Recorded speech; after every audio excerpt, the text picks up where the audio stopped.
Una cosa que aprendí con Calderón, que fue mi primer presidente con el que pude trabajar, es que llegan con sus virtudes, que crecen, pero también llegan con sus defectos, que crecen.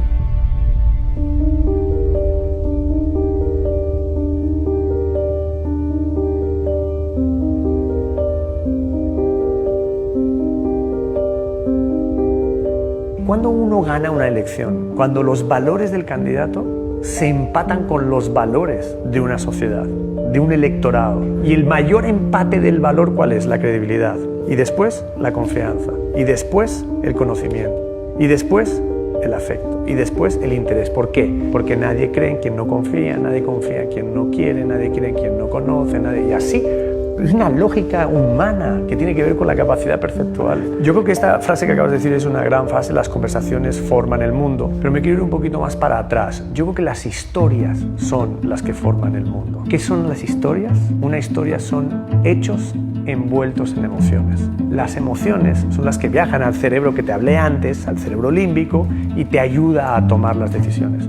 Los seres humanos nos hemos contado historias a lo largo de los miles de años. Antes, alrededor de las hogueras. Hoy, alrededor de las redes. Mañana será otra cosa. No se preocupen, son canales. Siempre nos hemos contado historias. La historia es lo importante. Andrés Manuel, cuando llegó, después de 18 años intentándolo, logró imponer una historia que él contó. Y esa historia ha creado patrones de conversación en el México de hoy. Andrés Manuel no es un pendejo, no lo es. Él creó categorías nuevas. Está cambiando las reglas del juego, y eso sí lo está haciendo bien Andrés Manuel. Entonces, no solo no es un pendejo, sino que ha llevado a los mexicanos al lugar a donde él quería. No pasa nada, él está ejerciendo su liderazgo.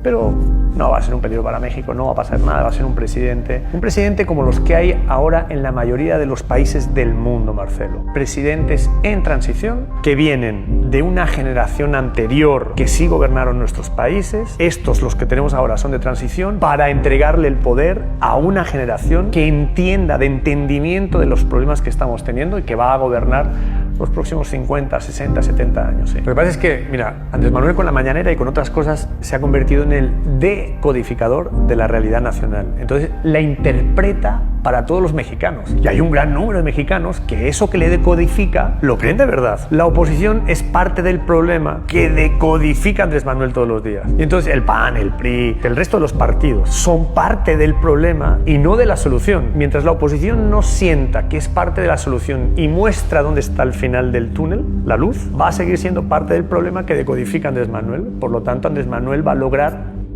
no ser él el próximo presidente de vuelta, pero va a dejar un presidente. Y eso va a pasar si sigue así la circunstancia hasta el 2024. Lo que pasa es que, mira, los seres humanos somos como un rebaño, y el rebaño necesita ser pastoreado. Entender eso está muy cabrón, porque ¿quién nos pastorea? ¿Quién nos pastorea? Mira, México, por hablar de México, México es un país increíble, es un país impresionante, tiene todo el mundo lo dice, tiene todo, y su gente es espectacular también, pero nos tenemos que poner de acuerdo. Generamos grietas para todo. Grietas entre los ricos y los pobres, entre los sindicalistas y los empresarios, entre los políticos y los ciudadanos, el negro y el blanco, el pobre y el rico, un país de aquí y un país de allí. Y nos va a llevar a un lugar que tiene riesgos. ¿Por qué? Porque las grietas ayudan a determinadas partes de la sociedad económica, de intereses oscuros, etc. Esas grietas ayudan a generar dinero. El dinero es energía, y puede ser energía positiva, pero el dinero es muy perverso también, como la droga. La droga te puede, digamos, la morfina te puede ayudar, te puede drogar y hacerte mierda, digamos, ¿no? Bueno, pues todo tiene su yin, yang, definitivamente, en la vida. Déjame decirte 3 cosas en las que creo. La primera es que hay que cambiar a las personas. Las personas tenemos que cambiar. Si seguimos en la autocomplacencia, nos vamos a terminar de hundir, porque vivimos en un sistema que es una ficción financiera, una ficción política, una ficción de todo. Es una ficción. El día que nos demos cuenta vamos a reventar. No hay manera de que ninguno de los países, empezando por Estados Unidos aquí al norte, que pueda pagar su deuda. Ninguno. Argentina no puede, está en default. España no puede. Trillones y trillones de dólares. ¿Que dónde están? Vivimos una farsa, no solo financiera, también comunicativa, que es el sector donde yo estoy. Lo segundo, derivado de cambiar a las personas y educar a las personas, que es uno a uno. Aquí estamos hablando Marcelo y Antonio, luego nos van a ver los que sean, pero es Marcelo y Antonio los que estamos hablando ahora. Ese uno a uno es fundamental, porque no es cambiar el mundo, Marcelo, es cambiar tu vida, tu hogar, tu familia, tu barrio, tu ciudad, tu estado, tu país y el mundo. Pero ¿sabes dónde empieza? ti. Y si no entendemos eso, no vamos a poder cambiar el sistema que creemos que nos jode. ¿Quién formó el sistema? ¿Quién hizo el sistema? El sistema está hecho de personas. Entonces el sistema político me hunde. Vivimos entre Colombia y Estados Unidos. Todo son farsas, todo eso es mentira. Claro que geopolíticamente vivimos en eso. Claro que hay fuerzas geopolíticas. Pero si desde las personas cambiamos y transformamos, entonces empezaremos a construir de verdad mundos individuales distintos para construir un mundo totalmente distinto, un mundo global. Esto tiene que ver con el sentido y no con la razón. La razón individualiza, que es lo que te enseñaron a ti para ser ingeniero y a mí para ser periodista. El sentido, el sentir pluraliza. Y nosotros necesitamos sentir más para ser plurales, para pensar en el otro. Porque si no piensas en el otro, tú vas a usar la razón, pero la razón es tu individualización. Lo que pasa es que la educación que recibimos tiene que ver con la razón y no con la emoción y con los sentidos y los sentimientos. Cuando entendamos eso, vamos a lograr equilibrar ese mundo, vamos a tener mejores personas que estén dispuestas a cambiar los sistemas y entonces crearemos un sistema distinto en un mundo distinto que viene de camino. Lo peor que podemos hacer, creo yo, es autocompadecernos de la situación que estamos viviendo. O sea, pues sí, que los gringos ahora serán los chinos.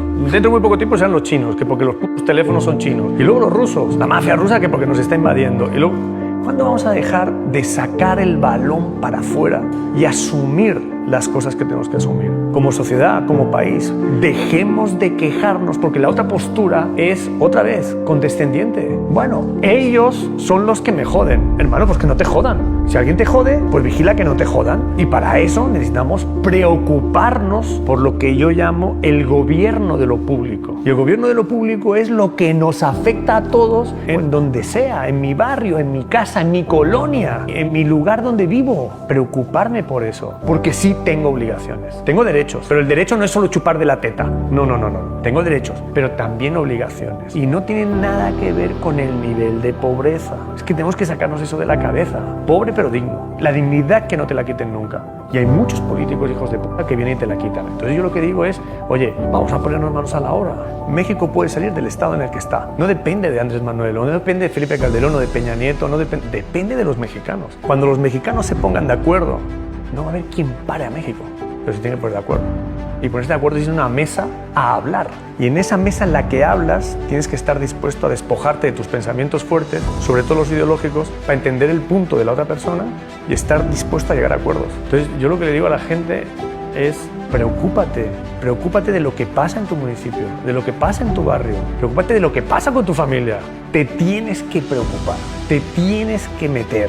Y eso va a permitir cambiar las cosas. Mira, el único cómo que yo conozco, ¿sabes cuál es? Poner el ejemplo. No hay de otra. Pon el ejemplo. Entonces, en vez de salir todos los días a la puerta de tu casa y decir ¡qué asco! ¿Cómo está la banqueta de sucia? Límpiala. Vete y quéjate con el alcalde. Haz. Porque tu ejemplo va a transmitir el cómo hacer las cosas. ¿Y ya?